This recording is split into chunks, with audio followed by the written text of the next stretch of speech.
मोहम्मद वाले मोहम्मद।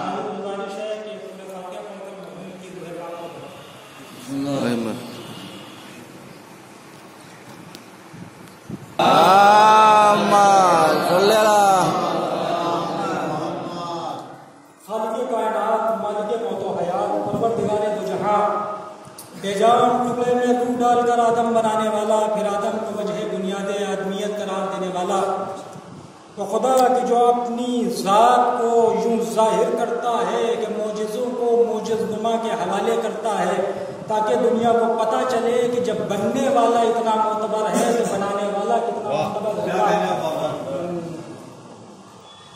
बनाने वाले ने इस बात का पूरा ख्याल रखा कि बनने वाले के अंदर कोई कमी नहीं रहनी चाहिए, क्योंकि अगर मखलूक अव्वल में खामियां होंगी, कमियां होंगी, तो फिर बात खालिक की तरफ जाएगी कि बनाने वाले के अंदर कमी थी। लिहाजा बनाने वाले ने जो पहला बशर बनाया वो इतना मोतबर बनाया कि फरिश्ते आगे झुके हुए थे। अगर कोई इनकार करता हुआ मिला तो वो उनकी बारगाह करार पाया और उसको हुक्म हुआ कि तू निकल जा। हालांकि कई तरह के सवाल हुए कि क्या वजह थी कि तुमने इनकार किया। मेरा तो एक अलग की गुफ्तगू है। गुफ्तगू ये चल रही थी कि अल्लाह ने इंसान को कामिल बनाया, अच्छा बनाया, बेहतरीन बनाया, लाजवाब बनाया, इतना मोतबर बना दिया कि अब क़यामत तक तख्लीक़ कायनात में कोई उंगली उठाने वाला नहीं है। शायद अगर कच्चा होता है तो शामीन भी उंगली उठा देते हैं कि इल्लतें गिर रही हैं, हर्फ खारिज हो रहे हैं, कुछ हर्फ बढ़ गए, कहीं के बहर चले गए, कहीं काफिया चला गया, कहीं पे रदीफ नहीं है। मुकद्दिर अगर कच्चा है तो दुनिया कहती है कि लफ्जों की अदायगी जानता नहीं है, उर्दू को हिंदी में मिला दिया, हिंदी को उर्दू में मिला दिया। मुसन्निफ अगर कमजोर है तो तसनीफ कभी अच्छी होने वाली नहीं है। कातिब अगर कमजोर है तो किताबत में कमियां पाई जाएंगी, कहीं पर लिखने की गलतियां पाई जाएंगी। अगर मुसव्विर के हाथों में राशा है तो बनने वाली तस्वीर टेढ़ी हो जाएगी, मेढ़ी हो जाएगी। लेकिन अगर बनाने वाली ज़ात ला शरीक है तो बनने वाली ज़ात में कोई कमी नहीं होती है, आदम की शक्ल में निखरती है। और यही आदम कभी फख्रे आदम बनकर आमिना की गोद में मदीना मुनव्वरा में चमकता है।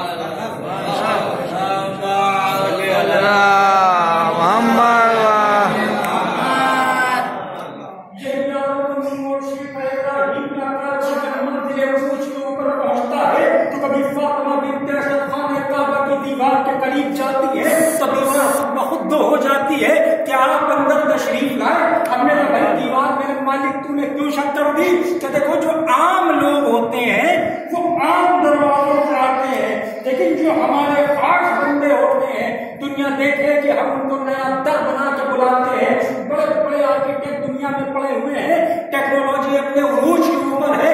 मैंने आज तक नहीं देखा कि करोड़ों अरबों डॉलर खर्च करने के बाद सायूनी ताकतें मिलकर एक दरार को मिटा पाई हो कि जो कल पैदा हुआ था, कल भी था, आज भी है, कल भी रहेगा। अगर बड़े बड़े होते हैं आप पुट्टी लगा कर बंद कर देते हैं, चिकना कर देते हैं, ये क्रैक नहीं दिखाई देगा।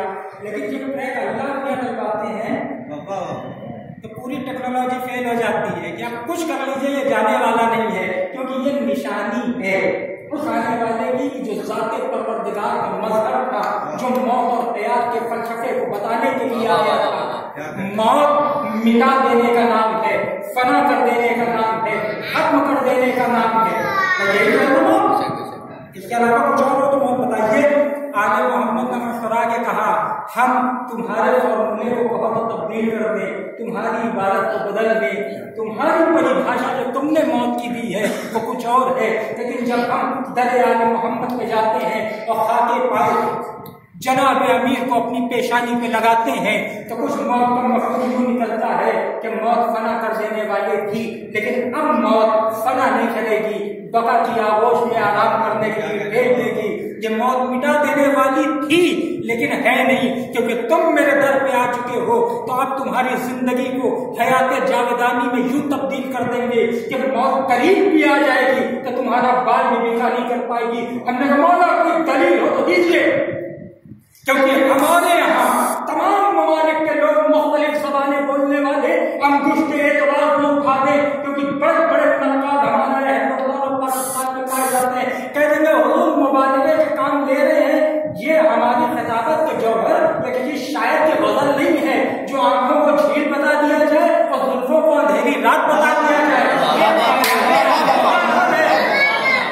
सरकार जनाबे वाला ये कमाले आले मोहम्मद है। हमने कहा कोई दलील हो तो बताइए कि करबला के मैदान में चले जाना, मेरा बेटा कहेगा आइना आइना शहीद तो है, तो लाश के कटे हुए टुकड़े हमारे बुलंद होंगे और ये जीत के ऐलान रहेंगे कि मरने के बाद कल भी हयात की हक है।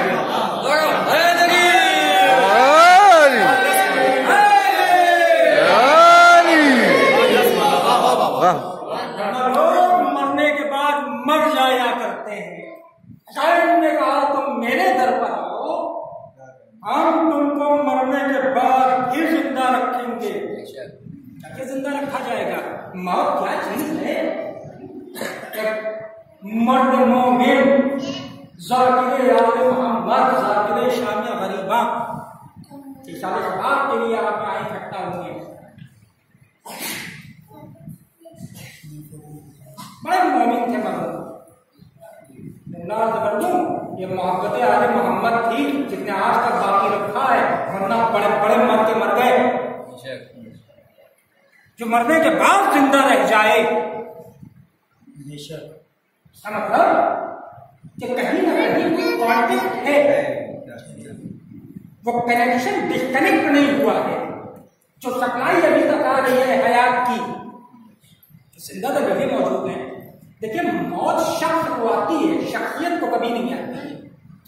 शख्सियत कभी नहीं मरती है। तौर पर आज हमारे यहाँ भी मरसिया बाजार पढ़ रहे थे, जामिया में आप क्या पढ़े जाते हैं, तो जो पुराने देहातों की आज भी रवायतें हैं कि अल्लाह के पढ़ते हैं, रहीम के पढ़ते हैं, और मीर खलील के पढ़ते हैं, हैदराबाद क्योंकि दबिस्तानी अदब था तो जबान में भी बहुत अदब थी, तो मेरे जैसे कमीनों को जो है वो नहीं समझ में आती, लेकिन पढ़ लिखे जाते हैं बेहद समझते हैं, तो उनको भी पढ़ा जाता है। तो मम्मी कैसे थे, मम्मी में बहुत लंबे चौड़े होंगे, लेकिन बुजुर्गों ने जिन्होंने देखा था नहीं अपने दुनिया कपड़े के थे।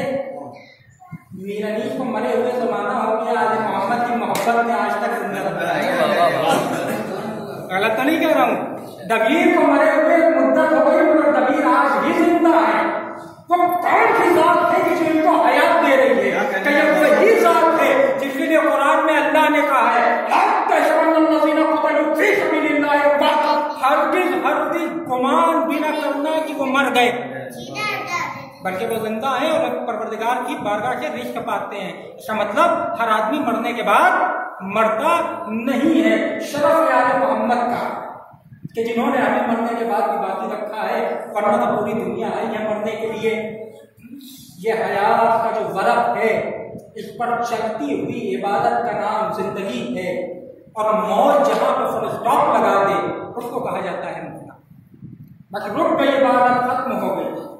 मोहम्मद कहते हैं कि अगर तुम हमसे मुतमस्सिक हो जाते हो तो अब यहाँ पर फुल स्टॉप है, लगने नहीं पाएगा, बल्कि जिंदगी दवा दवा रहेगी और आगे बढ़ती रहेगी। देखिए मैंने कुरान करीम की बड़ी मशहूर मारूफ आयत मुबारका की तिलावत करी, जिसको उमूमन जो है वो जब किसी मर्द मोमिन के इंतकाल से खबर मिलती है। देखिए आज भी हमारे यहाँ जो बुजुर्गों ने लफ्ज़ रखा है वो इंतकाल रखा है, जॉब नहीं रखा है। हालांकि अब कोई अगर मर्द मोमिन मुझसे कह दे कि आप गांधी में इंतकाल हो गया तो बुरा मान जाएंगे। क्या हम समझते हैं कि इंतकाल के बहाने मर जाने होते हैं। इंतकाल बना है मुंतकिल के एक जगह से दूसरी जगह पर चले जाना। तो हमारे यहाँ कोई मरता नहीं है, उसका इंतकाल होता है। जो कल तक यहाँ उनकी खिदमत कर रहा था, इंतकाल हो गया, वहां जाके खिदमत कर रहा। आज तक आपने यहाँ करी, अब वहां जाके कीजिए उनके जवाब में। ये है इंतकाल होना। मरना और है, इंतकाल होना और है। पूरी दुनिया मरती है, पूरी दुनिया मरती है और मर के मिट जाती है, लेकिन कोई वो है कि जो मरते हैं और जिंदा रहते हैं। तो अब उसके लिए देखिए अल्लाह ने कुरान में कहा कि कुल्लु नफ्सिन ज़ाइक़तुल मौत, हर नफ्स को मौत का मजा चखना। यानी अब कह दिया कुरान शरीफ है, तो जलालुद्दीन सयूती की लिखी हुई किताब जो है तो नहीं कहना, ये पंडित राम नारायण दिनकर की लिखी हुई कोई उपन्यास जो है, न शेक्सपियर का ड्रामा है, न मुंशी प्रेमचंद की कहानी है, न किसी शायर गजल है, न किसी मुसन्निफ का। और आम है, मानना पड़ेगा, हर नफ्स को मौत का मजा चखना है तो चखना है। अब यहाँ पर अगर थोड़ी देर के लिए गौर किया जाए तो अल्लाह मियां ने जायके की बात की, ज़ाइक़तुल मिन मज़्ते, मौत का जायका होता है ये कौन बताए। अब जहाँ तक हम समझते हैं, जैसे हमारे कुर्बो जवाब में जो मोमिनीन है माशाअल्लाह गोश्त के जायके के बहुत ज़्यादा मालूम है। आलम इस्लाम जो है तरह तरह के गोश्त, बड़े का गोश्त, छोटे का गोश्त, अभी देखिए जल्दी पहले बंद हुआ तो वो बवेला के पीछे नहीं, जिसको देखिए रो रहा वो हम मनाया जा रहा है।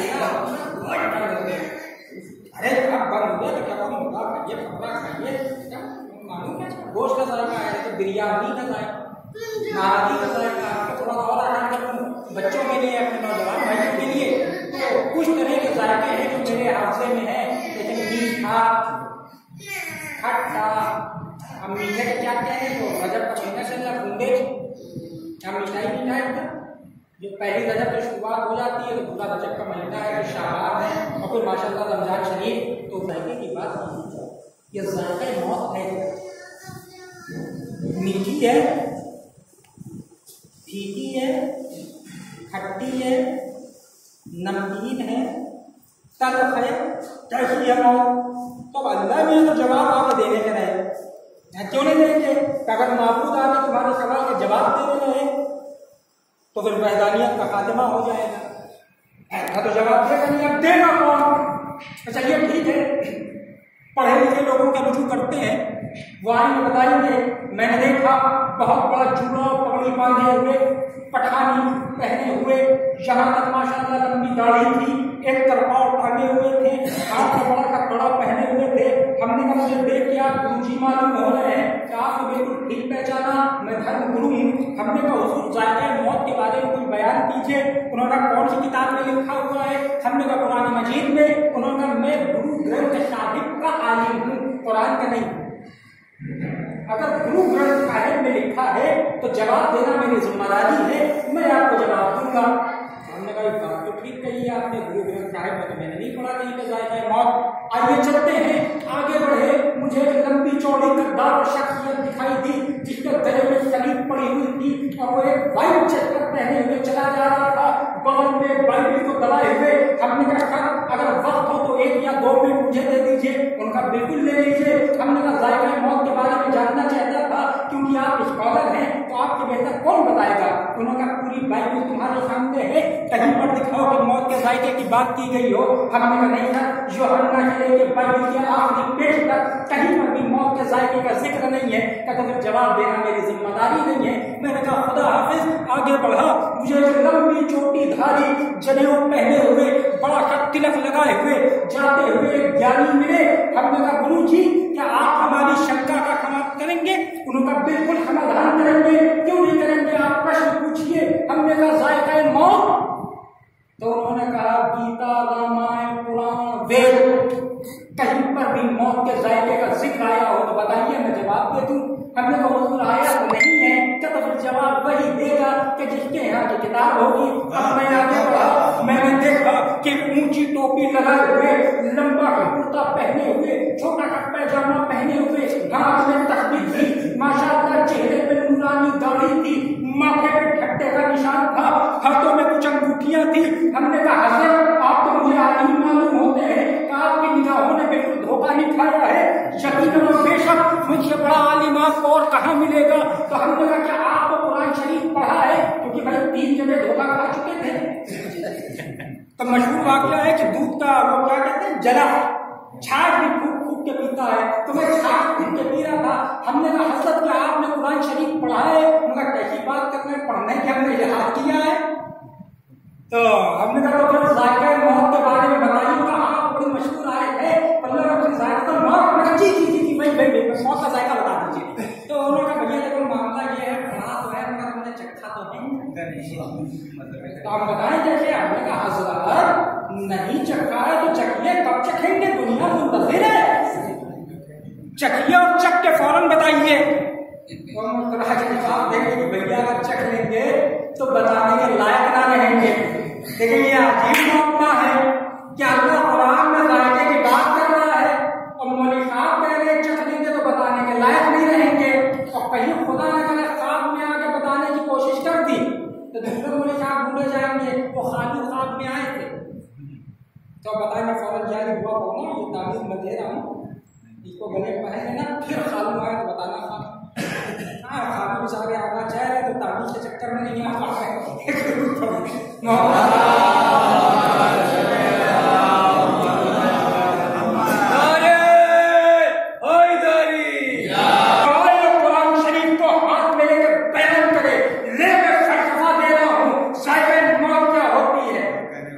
ये आयत मफहूम की मोहताज रह जाती कयामत तक, लेकिन इमाम हुसैन रातिब दोष नबी फातिमा ज़हरा के मूले अली के दिल के चैन में करबला की तपती हुई रेत पर अपने भूखे प्यासे 13 बरस के बच्चे को, जो शरई तौर के ऊपर बालिग ही नहीं है, जिसके ऊपर न नमाज वाजिब, न रोजा वाजिब, न हज वाजिब, न ज़कात वाजिब, न दीन का कोई अहकाम वाजिब है, उसको मुखातिब किया। अब मुखातिब करके पूछा मेरे लाल तेरे नजदीक मर।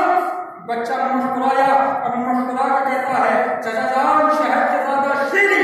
मैंने वहीं पर और मेरे तशद्दुद में हाथों को जोड़ा और कहा है 13 बरस में शहजादे, जवाब देना ही चाहिए था।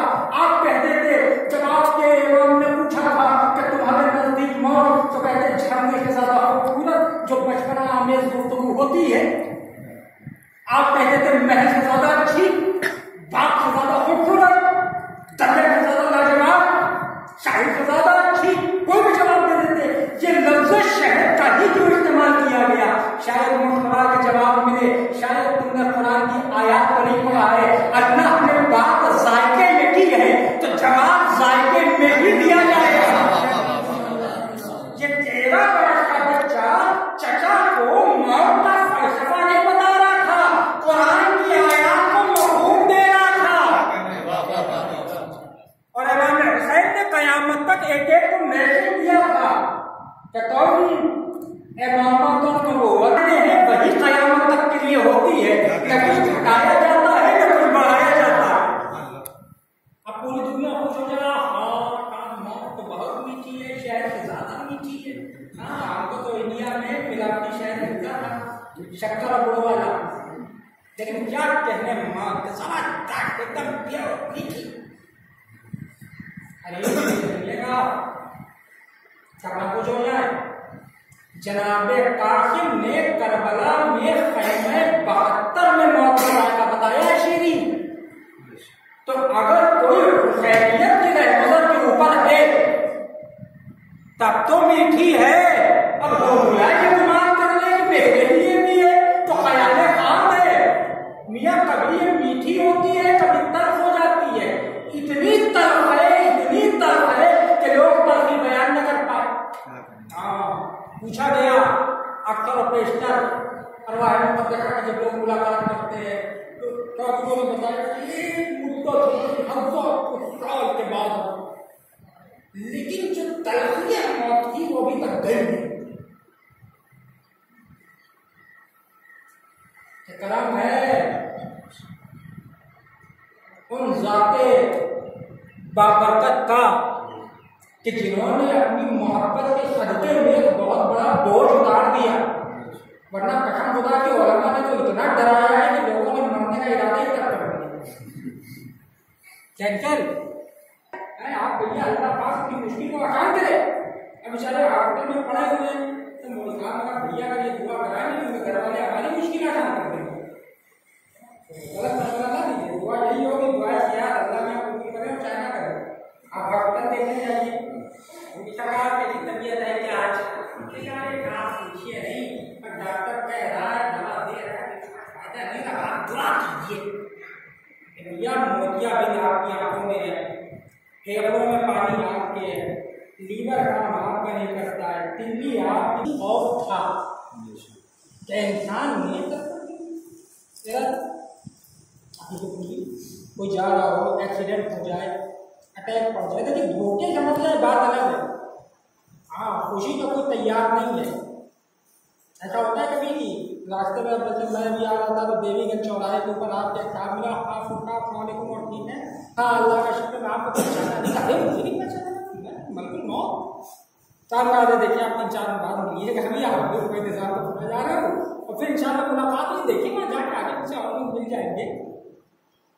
और मलकुल मौत का पूछ के नहीं आता हूँ, बगैर पूछे आता हूँ, बगैर कहे कब्ज करके चला जाता। तो आखिर वजह क्या थी कि लोग मरने की तरह डरने लगे? उन्होंने कहा देखिए ये मामला उलमा ने जो बयान किया मौत को तो एक खतरनाक बयान कर दिया कि लोगों ने मरने का इरादा तक कर दिया। बाराफात शरीफ के मुबारक मौके के ऊपर आप उलमा के बाद और तकरीरें सुने तो उसमें बाकायदा हक़ानियत मौत बयान की जाती है। तो बयान फरमाते हैं कि साहब आदमी बेचारा मर गया और बहुत गुनहगार था, तो उसको जब दफना के लौटे तो दो फरिश्ते वो तो हदी आते मुमकिन नकीर अब उन्होंने नेक निकाली, माथे पे ठोक दी और एक नेक हाथ पे ठोक दी और एक नेक पैर पे ठोक दी और एक नेक सीने पे ठोक दी और 5-5 6-6 में पे ठोक दी। तो उसके बाद गुर्द निकाला, गरम गरम लोहे का अच्छे मारा और एक अद्दार हिम्मत करता, बड़ी हिम्मत करता था।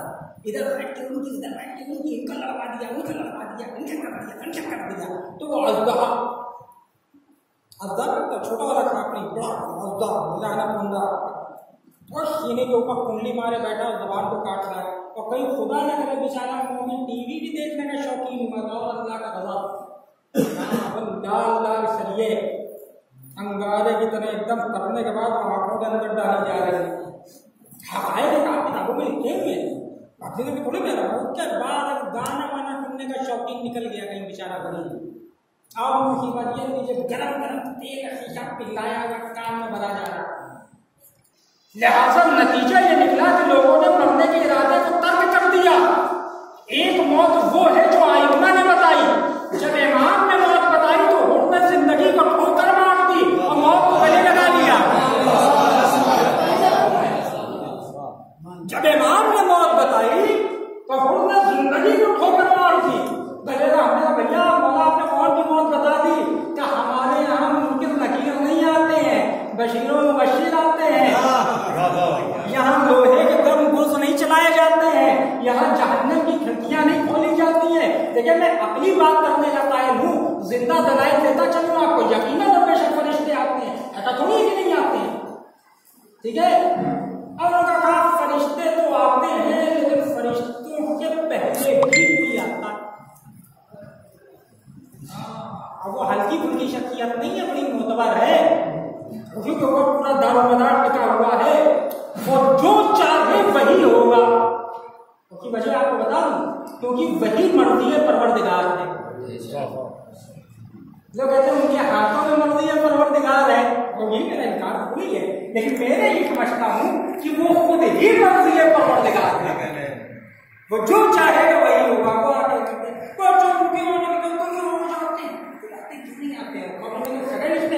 उनका आना पहले तो जब मोमिन की शिकवा करेगा और उनका नहीं करेंगे तो कहाँ जाके करेंगे? हमका ये बात बोला मुझे अच्छी नहीं लगी बिल्कुल। हमारे यहाँ तो आते हैं, बात सही है, क्या क्यों आते हैं? वो तो आपका खुला हुआ दुश्मन है, वो तो आपका मुखालिफ है, और क्योंकि आपका मुखालिफ है लिहाजा अल्लाह के नबी का भी मुखालिफ है, अल्लाह का भी मुखालिफ है, क्योंकि कौले पैगंबर है, अल्लाह के नबी की हदीस शरीफ है कि ऐ मेरे माबूद तू उसको दुश्मन रखना जो अली को दुश्मन रखे और उसको दोस्त रखना जो अली को दोस्त रखे। तो हदीस शरीफ है, उसको मालूम है, मुस्तफा है। ठीक है, जब वो हदीस शरीफ नहीं है, मैं आपको बता दूं मिशकात शरीफ में हदीस शरीफ कि जो शख्स जमाने के इमाम की मारिफत के बगैर मर जाए वो कुफ्र की मौत मरा, तो खुल्ला आती है। तो मौलाना मुस्कुरा के कहा भैया देखो दोनों जगह आते हैं लेकिन दोनों में बड़ा फर्क है। हमें सरकार क्या फर्क है?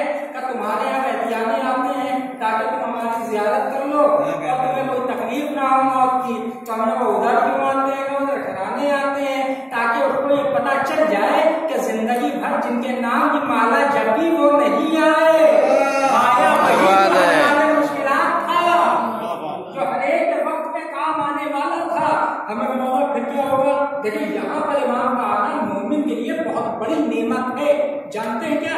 जिस तरह आप एक गांव में फंस जाए जहां पर कोई हकीम, कोई तबीब, कोई डॉक्टर ना हो और बहुत शदीद दर्द आपके उठ जाए तो बस आप चैन नहीं मिल जाए, मछली की तरह तड़प रहे हैं, वहीं पर कोई हमदर्द हकीम आए और आने के बाद एक गोली खिला दे आपको फौरन आराम मिल जाए। जनाब अमीर का वक्त जापानी पहुंच जाना वही है।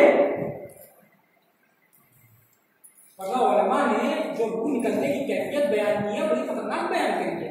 जैसे मलमल के कपड़े को मलमल मीन की बेटा कॉटन सूती कपड़ा, उसको बबूल के पेड़ पर डाल के खींच दिया जाए तो जो कपड़े की कैफियत है वो मरने वाली होती है। और ये हर एक के लिए है, उसमें परवरदिगार है। लेकिन इमाम कहते हैं अगर तुम हमारे चाहने वाले हो तो जैसे फूल का खुशबू जुदा हो जाना। जब मरहूम का इंतकाल हुआ था तो मैं तो पहला यहाँ पर नहीं था, मुझे 3-4 दिन के बाद पता चला तो लोगों ने यही बताया पर खड़े थे और पत्ती या डाल वगैरह कुछ तोड़ी और एकदम गिरे और वक्त ही ना मिला। देखिए ये अलामत है मोमिनीन की।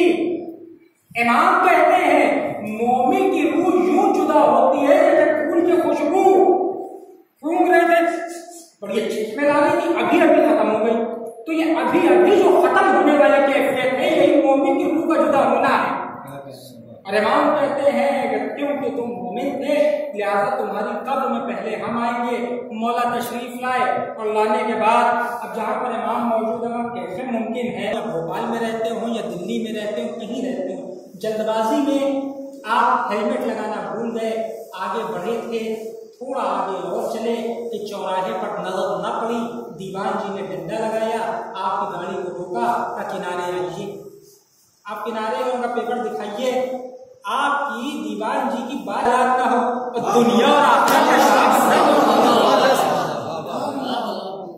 मजाल है कई छोड़े हल्लाने मुश्किलात आते ही मुश्किल को दूर करने के लिए।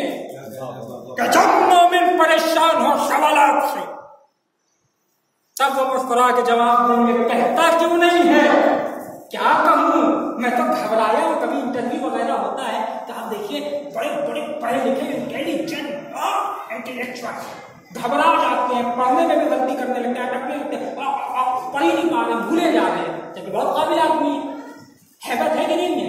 अब मोमिन में जाना कब्र में पहली बार आया था, मेरी कब्र छोटी थी। अब बम्बई का होगा बात अलग है, गोली के रहने का आती है मोहम्मद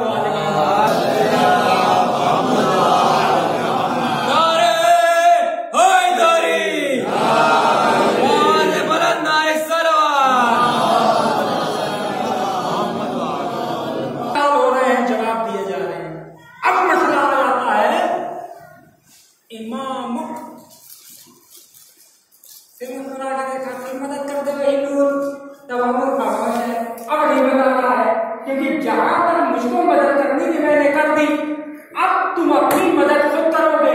देखिए यही पे कहा गया है कि वालिदैन जो परवरिश करते हैं वो आखिर तक काम आती है। अब माँ बाप की परवरिश काम करेगी। तेरा इमाम कौन है ये इमाम वक्त नहीं बताएगा, ये वो बताएगा जिसने घुट्टियों में पढ़ाया होगा। हमने बताया मेरा बाप तो चला गया, निकलते चले जा रहे हैं, जवाब देते चले जाओ, यही कह सकते हैं। अहम सवाल है देखिए, आज हमारे यहाँ मरहूम के ख्याल खराब के लिए आप इकट्ठा हुए, इनके फर्जंद खुदा सलामत रखे, वालिदैन के लिए ख्याल खराब करते हैं, करना चाहिए, करते रहना चाहिए, चाहे जितनी उम्र हो चुकी हो। तो आप तो मरे हुए 25 साल हो गए, 55 साल हो गए हो, आप औलाद है, आपकी जिम्मेदारी आप उनके लिए करते रहे। उम्र से वापस नहीं लेना देना नहीं, करते रहना चाहिए। कर रहे हैं आप, तो हम भी बैठे हुए थे, बेचारे मुस्लिम साहब थे वो भी बैठे हुए थे, तो उन्होंने कहा उठा के देखा कि एक मम्मी मम्मी आए और आने के बाद एक बहुत बड़े बैग में नोट भरे हुए थे, पेश किया खिदमत में, मैंने भी देखा मेरे सामने कहा काहे के लिए लाए, छुट्टी कभी हाँ जो बना बना के पढ़ते थे, चाहे जितनी ठंड हो एक टाइम नहीं छोड़ते थे। अच्छा तो फिर रोजे छूटेंगे, ये बात कर ले, रोजा तो आज तक कभी लोग छोड़ा नहीं है, सफर में भी पूरे रखे हैं, कश तो कुछ मानते ही नहीं थे। वो बात अलग है, कभी 2-4-5 मिनट पहले भी खोल लेते थे, कभी शहरी देर तक कर लेते थे, लेकिन रखते पूरे थे, एक भी रोजा नहीं छोड़ा।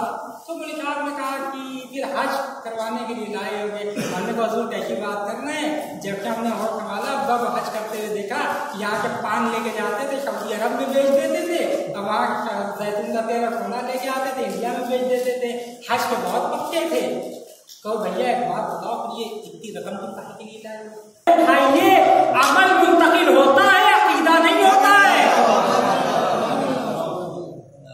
अगर फुरूज छूटे हुए हैं तो वो पूरे करवा दिए जाएंगे, रखवा दिए जाएंगे।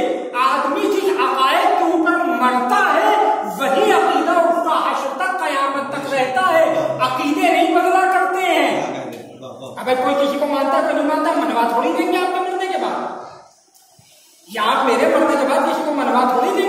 मेरी नमाजें तो पढ़वा देंगे छुट्टी, मेरे रोजे तो रखवा देंगे, मेरे हज तो करवा देंगे, मेरे अकायद नहीं तब्दील करवा पाएंगे। हमारे बुजुर्गों ने जो फर्शियादा की बुनियाद रखी, बुनियाद आलिम गैर मुअल्लिमा को आगे बढ़ाया, वही बुनियाद पर आगे बढ़ाया था कि हमारे अकायद बरकरार रहे, ये मिटने न पाए। ये मिट गए तो सब मिट गया, ये बाकी है तो सब बाकी। जनाबे वाला कपड़ा चला जाए चला जाने दीजिए, मकान चला गया चला जाए, जिंदगी जाती है चली जाए, दौलत जाती है चली जाए, फटे कपड़ों में भी आदमी जिंदा रह लेगा, रूखी आधी रोटी एक वक्त खा के भी जिंदा रह लेगा, झोपड़े में भी जिंदा रह लेगा, मगर बगैर अकायद के न जिंदगी मुमकिन है न मौत मुमकिन है।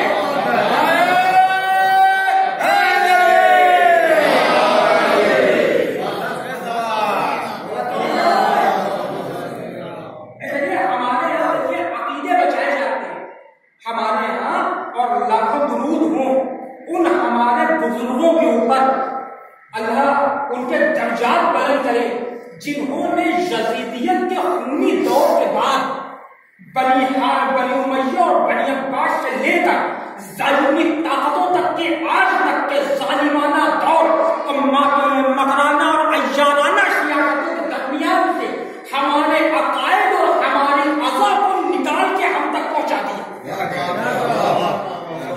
बता दूंगे सरकार आपको, वरना आज के दौर में मेरे भाई बैठे हुए हैं, मैं हूँ, तो हम लोगों ने तो आजादी को सिर्फ यही देखा है, यहाँ पूरी मंडी होगी, आगे चले जा रहे हैं, हटाफट बढ़ते जा रहे हैं, किसी की मजाल नहीं है रोकने।